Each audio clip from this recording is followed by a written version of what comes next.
Hey friends, this is Dolany TV. Welcome aboard this afternoon as we get geared up on a day off work to talk about the Edmonton Oilers following noon. Well, noon is come and gone here Mountain Time, which means, no movement today on the waiver wire for the Edmonton Oilers. That seems odd given how things need to play out for recalling Jack Campbell, or so you would think. That's where I'll have more details in a little bit here. There is one other news item I want to get to a little bit before that. So stay tuned, stick with me, and we'll be good to go. But friends, if you are new to the channel, let's discuss maybe you sticking around and hanging out with me the rest of this hockey season by hitting that subscribe button now with just under 1,300 subscribers to go to 15,000 by the end of here 2023. Friends, again, welcome aboard. We have got just a little bit to go on today. Obviously, you may or may not have seen this article from the Edmonton Journal. Jim Matheson this past weekend talking about Ken Holland exploring Corey Perry's availability. I think this is, if anything, and no matter who's doing any reporting right now, it is all just very preliminary, right? It's obviously, we know as Edmonton Oilers fans, you know, as somebody who watches this channel, I've been talking about Corey Perry for the past little bit here for the Edmonton Oilers, even before the whole situation started for Corey Perry and we kind of got more details. So when it comes down to it, I think it's a no-brainer that yes, the Oilers, as they have with Zach Kassian, as they have with Evander Kane, and now potentially could with Corey Perry, kind of take a broken player right at a later stage in his career and bring him in and give him kind of a second chance to situate himself back in a winning NHL situation. Again, how likely this is, I'm not too sure, because from what it sounds like with Corey Perry and what he's trying to do to kind of take care of his personal issues is he'll be stepping away for quite a little while here. And I don't know if the Oilers necessarily have time to wait around for Corey Perry to make up his mind on if he's continuing to play this year or if he's just going to take the rest of the year off.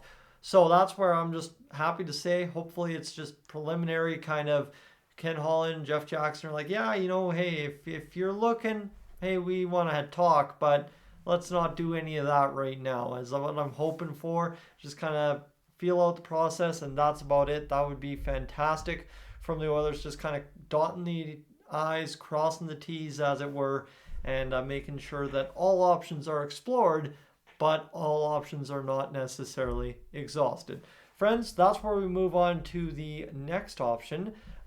This is where I had to send in this tweet this afternoon once the waiver wire came down at about noon, asking Jason Gregor, who once upon a time, a few weeks ago when Raphael Lavoie was sent back to the Bakersfield Condors, we were all concerned, oh no, he's got to go on waivers, and everybody's doing the math, and oh my goodness, it's been 30 days, and blah, blah, blah, blah. Well, it turns out there's a different rule as opposed to how it goes. It's 30 days on the NHL roster or something like that.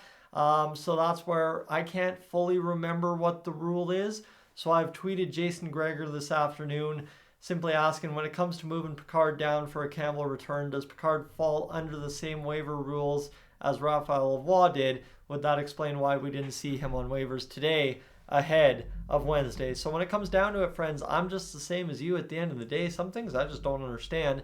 So I'd rather ask the experts and make sure we're getting the answers we need to get. So if I do get an answer from Gregor on that, look for that answer on the community tab here on Dolany TV. The reason I worded that question the way I did is because waivers technically for the Oilers to work out a Jack Campbell return, you'd want to know what happened with Calvin Picard prior to Wednesday so as you can kind of game plan around the organization for that situation. Yes, Ryan Fanti is rehabbing as it currently stands.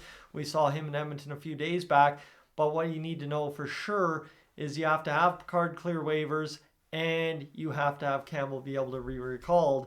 And kind of doing that all Wednesday is kind of a tricky whole situation. So you'd rather do that probably tomorrow. At least that's what Patrick from the Oilers Fanatic was theorizing with me this morning. So we'll look at what happens here for the Edmonton Oilers coming up over the next 48 hours. Again, a move still remains strongly possible. But for now, friends, that's all I wanted to talk about with you. I'm Tyson, this is Dolany TV. Thanks for being aboard. I am up on out of here.